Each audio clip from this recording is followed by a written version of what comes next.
SuperTalk Mississippi. Dave Hughes here, and in studio with me now, the Director of Public Affairs Division for the Mississippi Highway Patrol, Captain Criss Turnipseed. Captain, how you doing?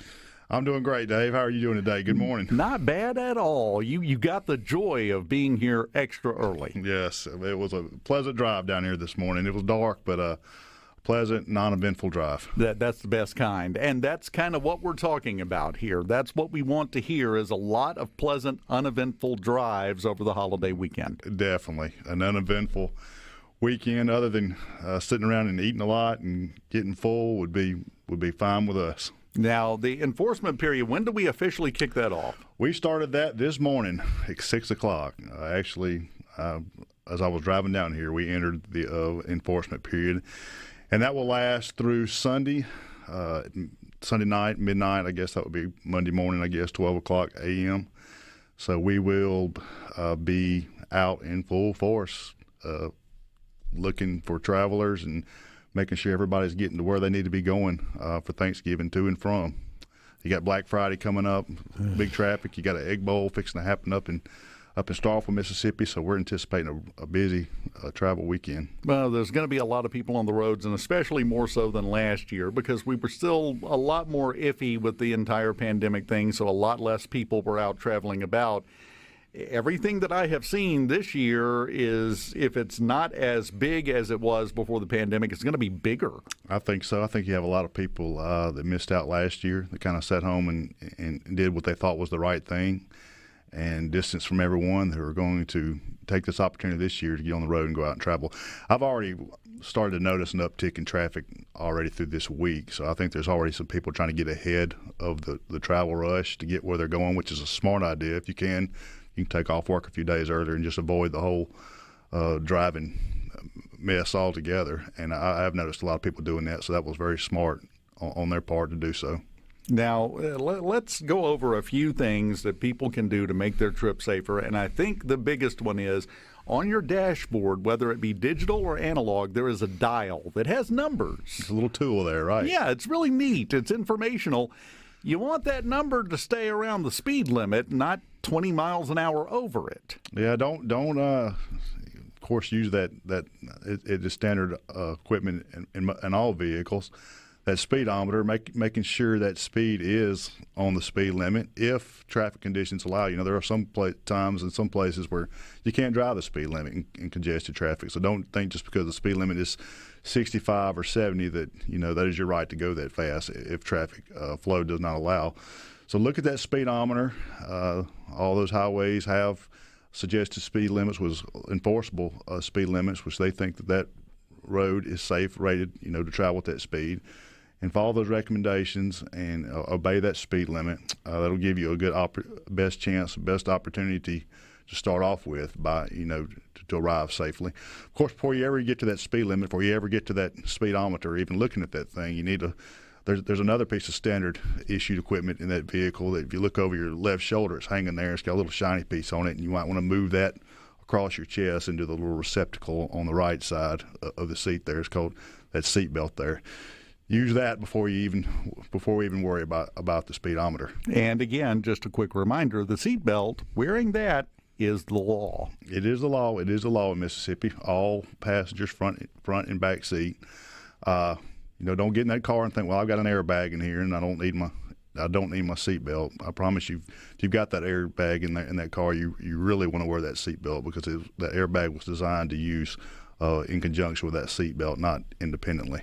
And the other thing, either way, whether you're wearing it or not, but especially if you're not wearing a seat belt and your airbag goes off, have you ever been punched in the nose really hard?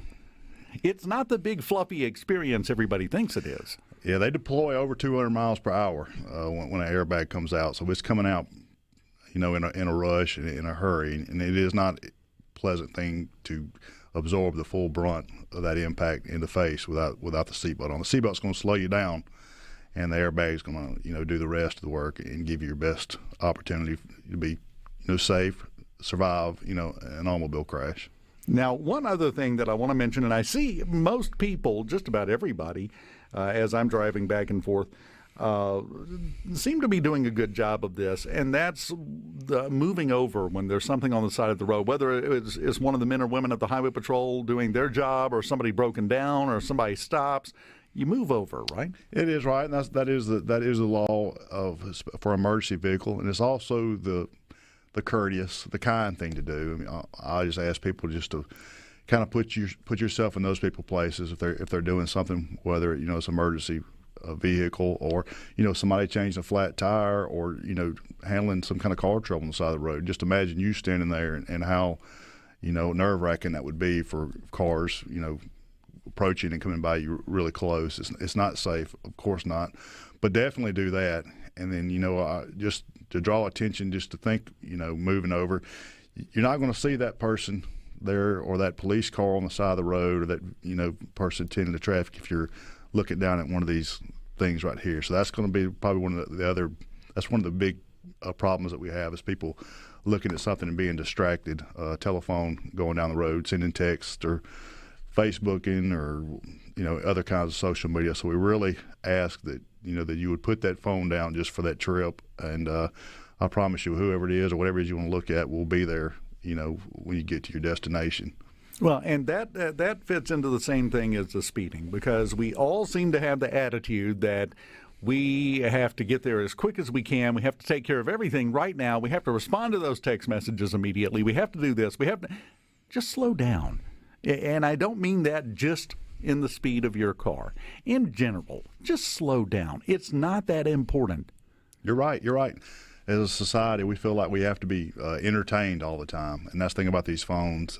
People, driving somewhere and looking what's going on around your vehicle and the scenery that you can encounter on your travel is not enough sometimes for some people. So people try to enhance that entertainment by using that phone, and we've just found and worked a lot of crashes, and that kind of entertainment shouldn't be taking place while you're driving behind the wheel. So definitely slow down, enjoy the ride, and enjoy the drive, and both eyes on the road, and make sure that speedometer is where it's supposed to be, and that seatbelt is on. And that would go a long way into helping us have a holiday period where we can all just enjoy some food and some football on TV. But hopefully that will be the way. That's what we're looking forward to, and hope that is the way things will go. Well, we're hoping it's going to be a zero fatality holiday period.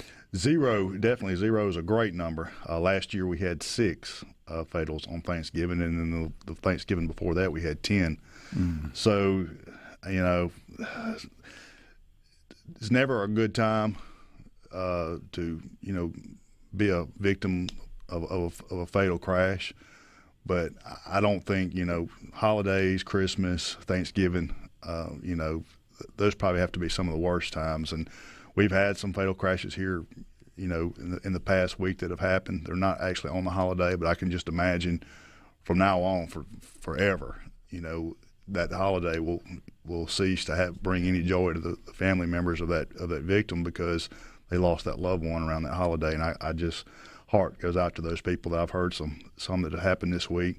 And just kind of remember, driving, and we talk about slowing down, but if we just wouldn't be so selfish when we drive, I think, and think about the people around us that depend on us, and the folks that count on us to be there, we would just think about them a little bit more when we drive, and when we practice our driving habits.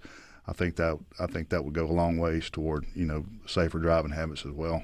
And the thing that I always say is you shouldn't ever have the opportunity to get bored driving your car, like you talked about a minute ago, because this is the game you need to play continuously. As you're driving along and you're interacting with the other cars, some will pass you, you pass other ones, you kind of get familiar with them, your little running pack as you're driving down the highway. In your mind, try to figure out what the absolute stupidest thing they could possibly do would be, and what you would do in response. Anticipate it. Yes. Exactly. And I see that all the time while I'm driving. It's almost, defensive driving is taking on a whole new terminology here in 2021, because you literally are riding down the road and someone will pull over into your lane because they're looking at that phone, and it's just out of the blue and you're not expecting it. So, That is a good piece of advice, to expect the unexpected while you're driving. Don't give that opportunity to surprise you, and just be ready. I mean, be ready. That's one of the best pieces of advice you can probably